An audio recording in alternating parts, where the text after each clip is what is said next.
সবুজে পরিপূর্ণ গ্রাম, সেইখানে এক কাঠুরিয়া ও তার স্ত্রী বসবাস করতেন। তারা দুজনে অত্যন্ত সৎ কিন্তু অনেক দরিদ্র পরিবারের অধিকারী ছিলেন। কাঠুরিয়া জঙ্গলের কাঠ বিক্রি করে নিজের ও তার স্ত্রী জীবিকা নির্বাহ করতেন। কাঠুরিয়া কাঠ কাটার জন্য গভীর জঙ্গলের উদ্দেশ্য নিয়ে বাড়ি থেকে রওনা দেয়। কাঠুরিয়া মনে মনে ভাবতে থাকে, তাড়াতাড়ি কাঠ কেটে সন্ধ্যার আগে আমাকে বাড়ি ফিরে যেতে হবে।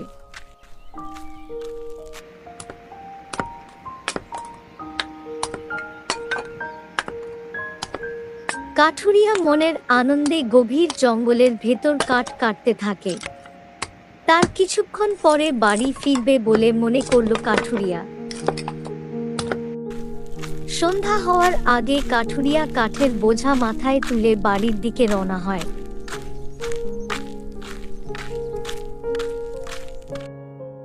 কাঠুরিয়া বাড়ি ফিরে নিজের স্ত্রীকে বলল, যা কাঠ কেটে এনেছি বাজারে বিক্রি করলে যা অর্থ উপার্জন হবে, তাতে কাল দিনটা কোন রকমে কাটবে।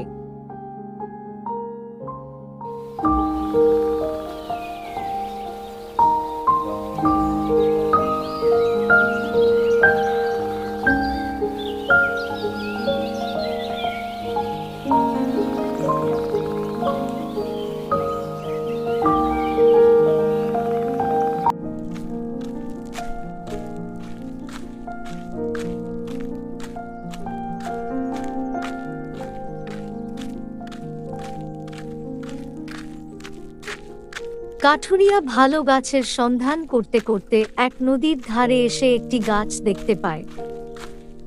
এই গাছের ডালগুলো বেশ ভালো, এই গাছটিকেই কাটি। এই কথা বলে সে নিজের কুঠার দিয়ে গাছটিকে কাটতে থাকে।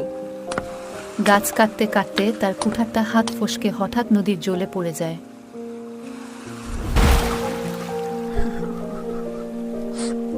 নদীর জল ছিল বেশ গভীর, তাই সে কিছু না বুঝতে পেরে কাঁদতে লাগলো। কাঁদছো কেন বৎস? আমার কুঠারটি জলে পড়ে গিয়েছে। আচ্ছা, আমি তোমার কুঠারটি এনে দিচ্ছি। তারপর একটি সোনার কুঠার নিয়ে এসে তিনি তাকে জিজ্ঞাসা করলেন, বৎস, এই কুঠারটি তোমার? না, এটা আমার না। তারপর একটি রূপোর কুঠার নিয়ে এসে জিজ্ঞাসা করলেন, বৎস, এই কুঠারটি তোমার? না, এটা আমার না।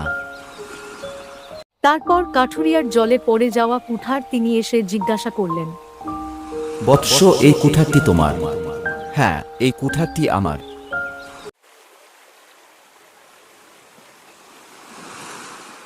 বৎস, সততার পরীক্ষায় উত্তীর্ণ হয়েছ। বৎস, এই তোমার উপহার। কাঠুরিয়া মহা আনন্দে সেই কুঠার গুড়ি বাড়ি নিয়ে গিয়ে সেগুলি বিক্রি করে প্রচুর টাকা পেয়ে সুন্দর একটি বাড়ি তৈরি করল। এরপর তারা দুজনেই সুখে জীবন যাপন করতে লাগল।